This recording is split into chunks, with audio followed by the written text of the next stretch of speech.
Viewers, আজকে আমাদের হান্টিং এ সকালে আমি আর আমার মেয়ে সুবাদ আমরা দুজনেই শিকারের জন্য রেডি। তবে সকাল থেকে প্রচুর স্নো পড়ছে আমাদের এখানে, তো স্নোর কারণে রাস্তাটা একটু পিচ্ছিল।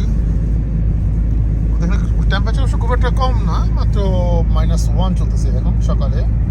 আজকে ঠান্ডা কম, কিন্তু স্নো চারিদিকে, তো রাস্তা একটু পিচ্ছিল। তবে খুব সুন্দর একটা পরিবেশ, বৃষ্টি নাই, কাদা নাই, সব জমে গেছে কাদা। তো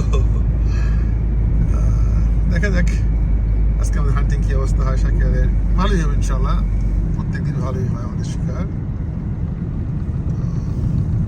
চারিদিকে প্রচুর ঠান্ডা। ওকে, থ্যাংক ইউ।